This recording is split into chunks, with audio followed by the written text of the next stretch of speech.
La endometriosis es la presencia de un tejido que normalmente debería de encontrarse dentro del útero, fuera de este. ¿Ok? Es así de sencillo. Entonces, ¿cuál es este tejido? El tejido se llama endometrio y el endometrio es un tejido que debería de presentarse únicamente dentro de la capa más interna del útero, siendo un poquito más específicos. ¿Por qué sucede? La verdad es que el origen de la enfermedad hasta el momento es desconocido y tenemos muchas maneras de explicar las presentaciones de la enfermedad. Desgraciada o afortunadamente, según como lo queramos ver, llegar al diagnóstico de la enfermedad resulta sumamente sencillo. Tenemos básicamente cuatro síntomas que son los que más comúnmente se presentan en las pacientes y que la verdad es que una vez que se buscan de manera intencionada o se interrogan, resulta sumamente fácil poder decir que alguien tiene o no la enfermedad. Síntoma número uno: dolor durante el periodo menstrual. Entonces, el dolor durante el periodo menstrual no es normal. Si bien es cierto que pueden existir cólicos que determinen una cierta incomodidad, no debe existir dolor como tal. El dolor no es normal. Este primer síntoma se conoce como dismenorrea. El segundo es el dolor durante las relaciones sexuales.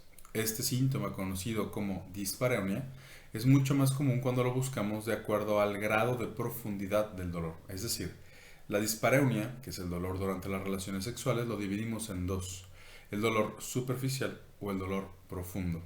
El dolor superficial no está tan asociado con la enfermedad, pero el dolor profundo sí. Y tiene una explicación sencilla.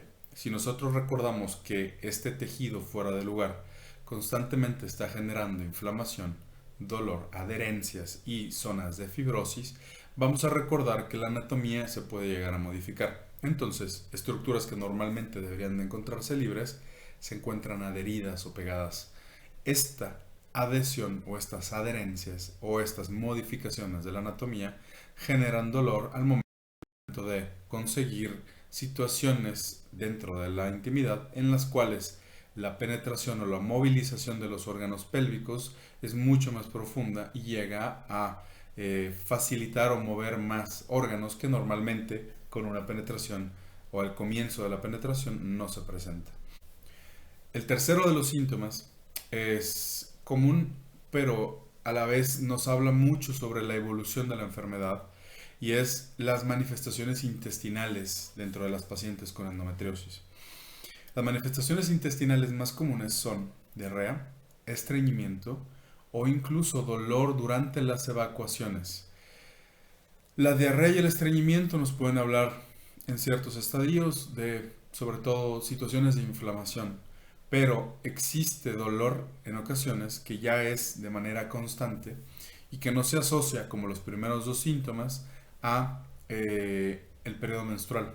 Eso significa que conforme sigue avanzando la enfermedad, hay pacientes que fallan a encontrar el diagnóstico y que recurren constantemente a médicos que se dedican a la parte del intestino, llámense cirujanos generales, gastroenterólogos, coloproctólogos, cuando en realidad el diagnóstico o el problema que están teniendo es un problema causado por la endometriosis. El cuarto síntoma es a situaciones urinarias. Pacientes que tienen molestias urinarias o situaciones urinarias en las cuales constantemente durante su periodo menstrual están teniendo síntomas como si fueran infecciones. Y al momento de realizar los estudios de laboratorio encontramos que estos estudios no tienen una infección o no tienen una enfermedad que explique los síntomas. Estas pacientes llegan a presentar a nivel de los estudios nódulos o lesiones que involucran cualquiera de la parte urinaria, que sería la parte anterior de la pelvis, y entonces podemos explicar a través de este crecimiento de la enfermedad los síntomas urinarios.